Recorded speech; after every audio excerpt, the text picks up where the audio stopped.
The air inside the arena is heavy, almost pressurized, like the moments before a thunderstorm breaks the sky. It is January 2026, and the landscape of the women's division has become a barren wasteland of arrogance. Liv Morgan stands in the center of the ring, the Women's World Championship draped over her shoulder like a hunting trophy. While Dominic Mysterio smirks beside her, his arm in a sling, a prop for sympathy that no one is buying. The crowd in Chicago, usually a cauldron of noise, is strangely subdued. It isn't the silence of boredom, it is the silence of resentment. They are tired. For 6 months they have watched the Judgment Day dismantle every challenger with a numbers game that feels suffocating. The commentary team is filling the dead air with nervous energy. Michael Cole's voice is tight, noting that there is literally no one left to challenge the champion. The roster has been depleted, injured, or exiled. Liv brings the microphone to her lips, her voice echoing with that familiar grating pitch of unearned superiority. She doesn't scream. She gloats softly, telling the thousands in attendance that the Rhea Ripley era is nothing more than a footnote in her history book. The heat in the building is a low simmer. A fan in the front row shouts something, but it gets swallowed by the hum of the arena lights. Liv pauses, looking directly into the hard camera, her eyes wide with mock innocence. She mentions Rhea's name again, almost as a dare, weaponizing the memory of the woman she put on the shelf. The mention of the name sends a ripple of unease through the crowd. It's a taboo. We haven't seen Rhea since SummerSlam 2025, a night that ended not with a pinfall but with a stretcher. The medical update stopped coming 3 months ago. The dirt sheets have been quiet. The rumor mill died. To the world, Rhea Ripley isn't just injured, she is gone. Liv laughs. A sharp sound that cuts through the tension and leans into Dominic. She declares herself the forever champion, a title she claims she will carry into WrestleMania 42 unchallenged. The referee stands awkwardly in the corner, holding the contract for the Royal Rumble title match, a contract that remains unsigned because no opponent has stepped forward. The lights in the arena flicker once, just once.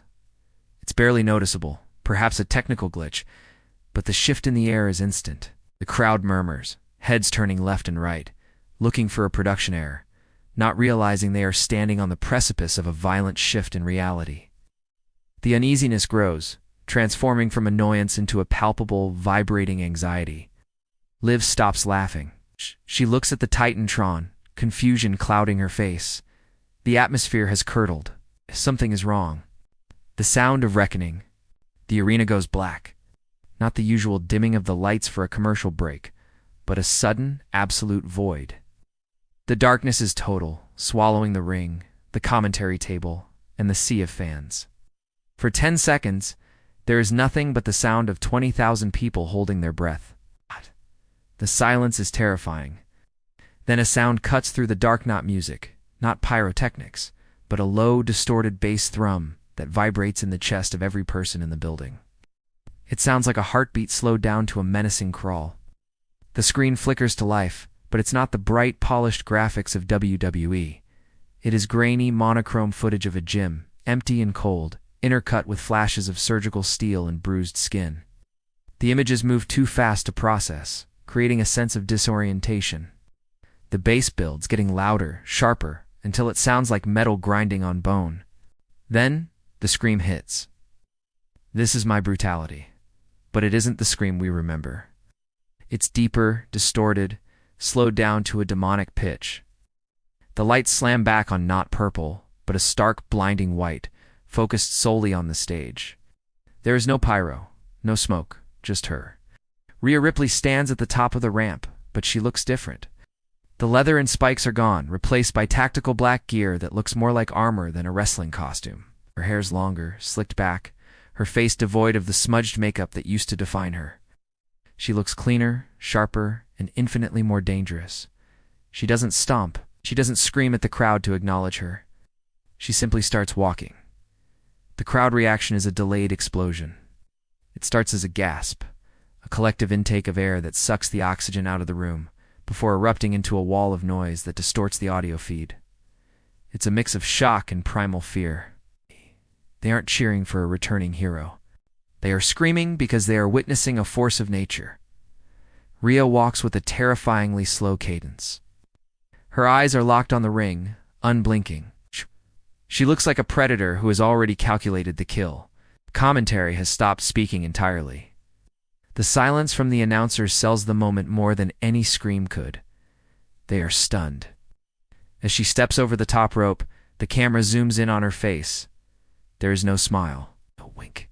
Just a cold, dead stare that promises violence. Liv Morgan is backing away, tripping over her own feet, her arrogance evaporating into pure panic. Dominic has already rolled out of the ring, abandoning her. Rhea stands in the center of the ring, the white spotlight making her look like a ghost, and the atmosphere shifts from shock to a grim realization. This isn't a match. This is an execution. The silence of the ring. The bell does not ring. There is no need for it. The structure of a professional wrestling match, the lockup, the feeling out process, the exchange of holds has been suspended. Rhea Ripley stands motionless in the center of the canvas, her breathing steady, while Liv Morgan scrambles into the corner, clutching the ropes, as if they are the only thing anchoring her to safety. The referee tries to restore order, waving his arms, but Rhea slowly turns her head to look at him. The look is enough. He freezes, slowly backing away, his authority dissolving instantly in the face of her presence. The crowd, usually hungry for chance and engagement, has quieted down to a low, buzzing murmur.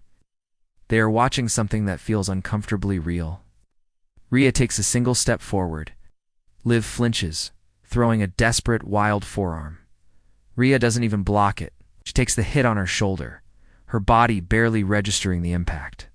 She looks down at where the blow landed, then back up at Liv with an expression of profound disappointment.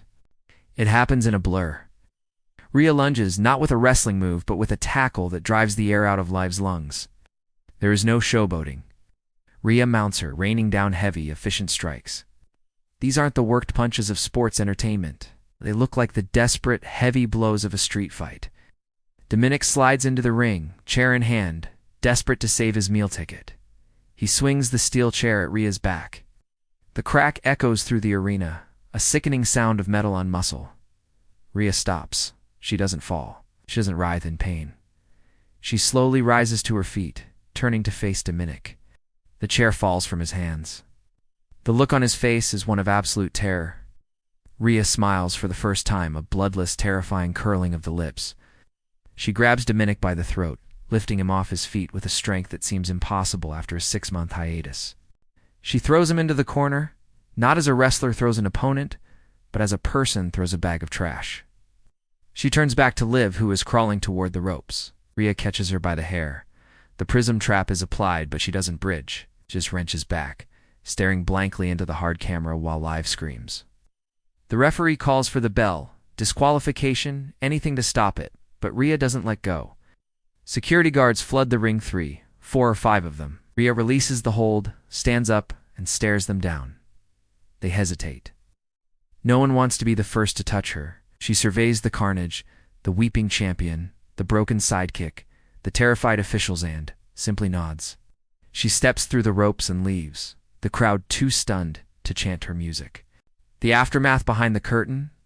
The camera cuts abruptly from the chaotic ringside scene to the backstage area, the shaky handheld style indicating the unplanned nature of the footage.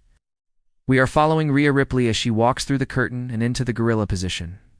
The area is usually a hub of controlled chaos, producers on headsets and wrestlers stretching, but as Rhea walks through, the hallway parts like the Red Sea. Production assistants press themselves against the walls, eyes averted. A producer, headset dangling around his neck, steps forward as if to ask a question, perhaps to reprimand her for the brutality, but the words die in his throat. Rhea walks past him without breaking stride. The silence here is different from the arena. It is the silence of a workplace that has just witnessed a violation of protocol. She isn't breathing hard. There is no adrenaline dump, no shaking hands. She is terrifyingly calm. We see glimpses of other wrestlers in the background. The new bubbly babyface tag team is huddled near a monitor, their expressions grave. They aren't watching a match. They're watching a news report of a disaster. In the locker room hallway, a frantic reporter, Kathy Kelly, rushes into the frame, microphone in hand. She looks genuinely rattled, her professional composure cracking. Rhea, please, a word. You've been gone for 6 months. Why now? Why like this? Rhea stops. She turns slowly to the camera, For a moment, it looks like she might cut a standard promo, giving a soundbite for social media. Instead, she looks at the lens, not at Kathy. Her eyes are dark, void of the fiery charisma she used to project. "I didn't come back to save the division," she says, her voice low, barely a whisper, yet picked up perfectly by the boom mic. "I came back to end it." She turns and walks into her locker room, slamming the door shut. The sound of the door slamming echoes in the hallway, acting as a final period on the sentence. The camera lingers on the closed door, the Rhea Ripley nameplate looking scratched and worn. Down the hall, we hear the shouting of paramedics rushing toward the stage entrance. The contrast is jarring, the frantic, noisy emergency response to the carnage she caused, set against the absolute cold stillness of her closed door. The segment ends not with a fade to black, but with the camera operator lowering the lens, as if too uncomfortable to keep filming. The show is going off the air, but the broadcast does not cut to the usual copyright graphic immediately. Instead, we are treated to a montage of slow-motion replays, devoid of commentary. We see the fear in Liv Morgan's eyes, the brutal efficiency of the strike, the way the crowd's hands went to their mouths in collective shock. This wasn't a viral moment designed for TikTok. It was a paradigm shift. The screen fades to a black and white shot of the empty ring, the ropes still shaking slightly from the commotion.